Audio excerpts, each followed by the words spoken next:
parkour adalah sesuatu yang tidak bisa dilakukan secara setengah-setengah, baik itu hanya melakukan gerakannya atau hanya menghafal filosofinya saja. Parkour adalah satu kesatuan antara seni bergerak dan olah pikiran. Menurut saya pada dasarnya parkour dan free running sebenarnya sama aja. Sebenarnya mereka berasal dari satu akar yang sama. Foundernya sendiri berasal dari satu tim yang sama. Parkour sendiri dikembangkan oleh David Bell dan free running diperkenalkan oleh Sebastian Volkan. Pada awalnya kenapa ada free running? Sebenarnya ketika itu mulai berkembang di Eropa parkour dan dibawa ke Eropa dengan nama free running dengan tujuan biar lebih familiar di sana. Karena nama parkour sendiri kan artinya juga parkour kan bingung mungkin orang-orang di sana gitu. Jadi mereka membawa parkour ke Eropa itu dengan nama free running. Kemudian seiring waktu mungkin banyak pandangan yang bergeser ketika orang melihat free running identik dengan salto, memutar tubuh di udara. Sedangkan parkour sendiri dia memegang teguh yang namanya efisiensi, cepat dan aman. Ketika melewati suatu obstacle dan kita salto, ketika salto itu justru menghambat dan kurang aman, yaitu alasannya kenapa parkour nggak pakai salto. Dan free running itu sendiri lebih ke arah pengekspresian diri. Kenapa memakai salto?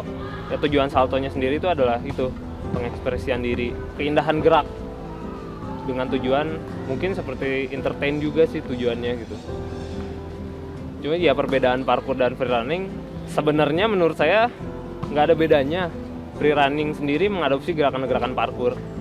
Parkour sendiri pun tidak salah juga melakukan salto ketika emang itu aman dan ketika emang itu efisien. Kalau menurut saya seperti itu. Ya sebenarnya dulu saya ada beberapa olahraga juga pernah diikutin ya. Sama pernah ikut bola sejak SD sampai SMP. Cuman saya pernah kena hepatitis gitu ya. Saya berhenti bola. Udah itu berhenti dulu vakum olahraga. Cuman lama-lama nggak betah gitu, pengen olahraga lagi kan. Diajakin sama teman ikut parkour. Ternyata pas udah ikut parkour saya baru ikut 2 minggu udah sebenarnya gak tahan, soalnya fisik gila lah istilahnya, kayak olahraga fisik banget gitu. Jadi ngebentuk fisik sama ngebentuk disiplin juga. Cuman udah 2 minggu itu saya berhenti lagi parkour. Terus lama-lama gak ada kegiatan kan di rumah.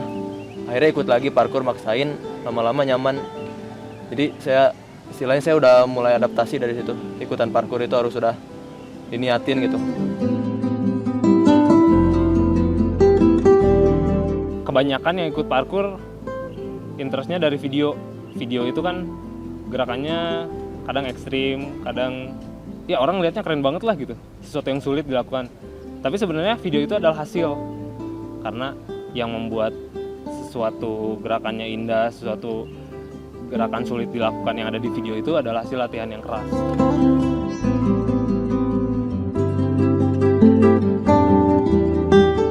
Parkour itu cara bergerak cepat dari poin A ke poin B atau dari B ke A seefektif dan seefisien mungkin. Sama seperti dalam trek kehidupan yang dihadapi saya ini, saya juga berusaha untuk melewati masalah-masalah itu secepat mungkin, seefektif mungkin, dan seefisien mungkin. Dan itulah filosofi yang saya dapatkan dari parkour.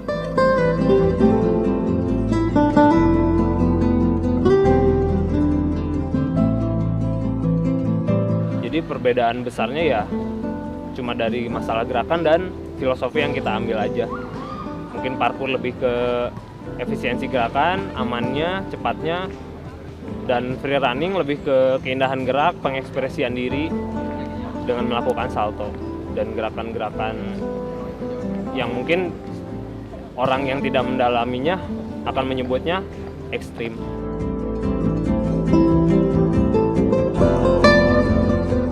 Anti kompetisi yang dipegang oleh parkour itu sangat membantu gitu.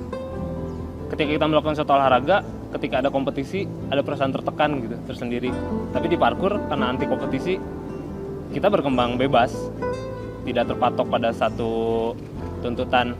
Misalkan kita baseball, kita harus jago mukul, kita harus jago lempar, kita harus jago nangkep.